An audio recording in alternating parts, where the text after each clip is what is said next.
Hello and welcome back to Patrick's Video Vlogs. For I am your host, the man with no gimmick, Patrick. Now today's movie is going to be Law Abiding Citizen. The story of Law Abiding Citizen is that Clyde Shelton is this inventor of electronics. I mean, the specifics are never quite revealed. But little does he know, his life will soon change forever. A couple of burglars, bust in his house. They tie him up.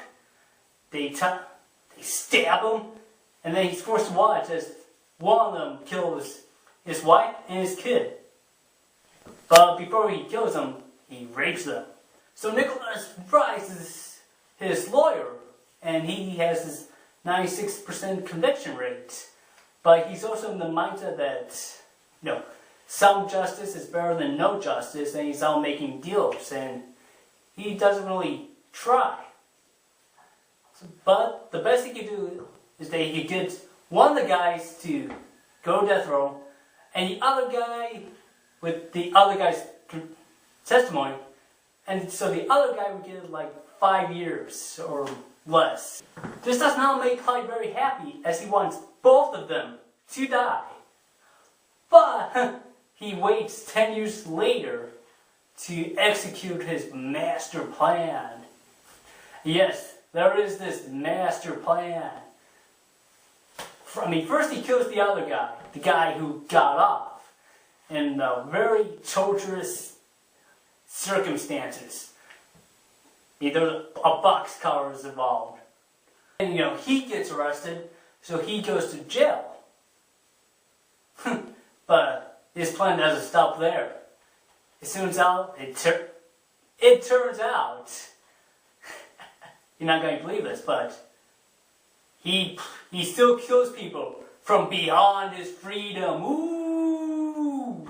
So, Law Abiding Citizen wants to be something like Death Wish.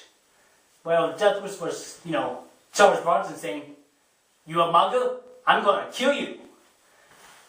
Law Abiding Citizen is more like Gerard Butler saying, "Ark! Justice system! I'm going to kill you! Ark!" So instead of one particular person, he's going out to the whole damn system. And that's a very cool idea. I like it. Well, the idea. But the movie doesn't have the follow-through, I guess, to make it a good movie. There's very good elements of this, don't get me wrong. First up, I do like the direction, I do like the camera work. It's very fast, it's very moving, and there's very cool shots. However, it takes a really long time for the movie to pick up any steam. It isn't until Clyde goes to jail until the movie becomes really interesting, and it takes about 35-40 minutes for it to get there. What happens before is decent world building, but it's not very involving, it's not very entertaining. It gets the job done, but we're waiting for something to happen. And yes, I know a lot of somethings are happening, and it's just like, So after Clyde goes to jail, things really kick up a notch as Clyde's plan gets more and more vicious and involved as more and more of Nick's friends are dying. It's all it's all very cool. And then there's the ending. Lots happened. There has been a lot of words about the ending. And well, they are pretty right. They have every right to be angry because it is really stupid. I'm not going to spoil this, but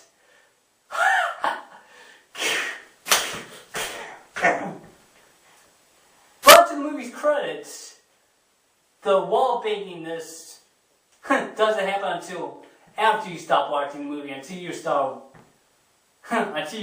thinking. Why?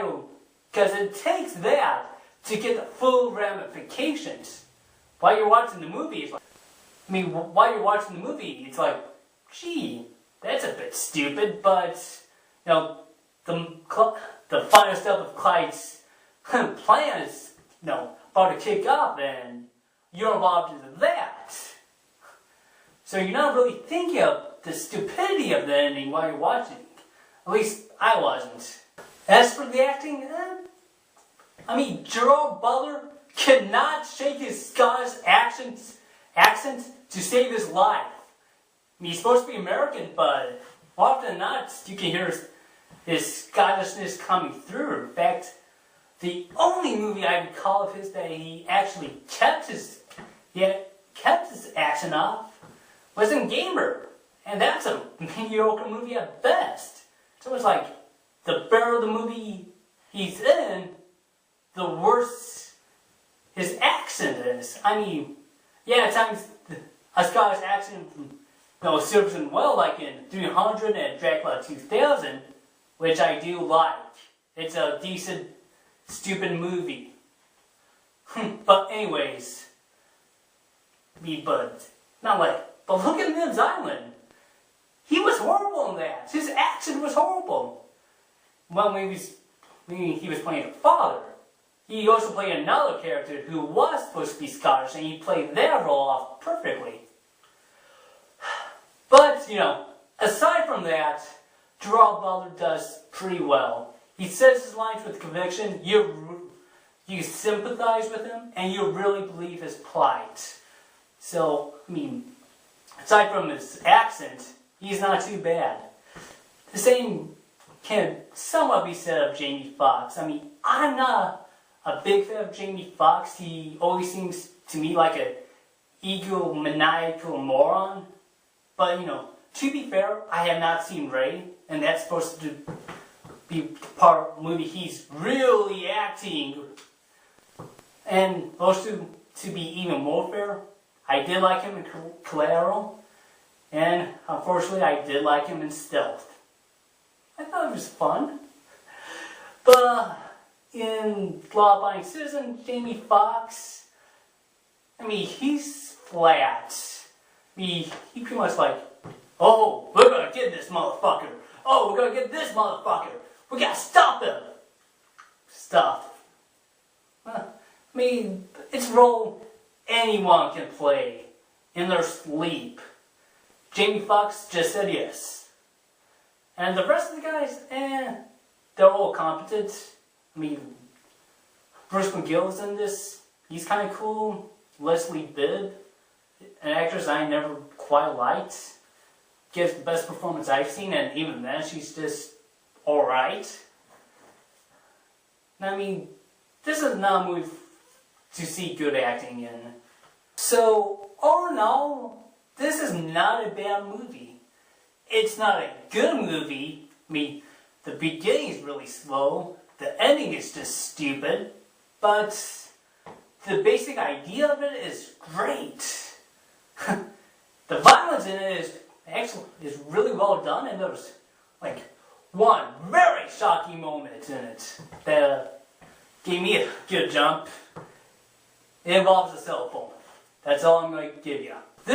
This is a really good rental, but I'm not going to say, hey, I like this movie, or hey, buy this movie. Because it has all the potential to be a great movie. It just doesn't quite make it. So close though. So close. 6 out of 10.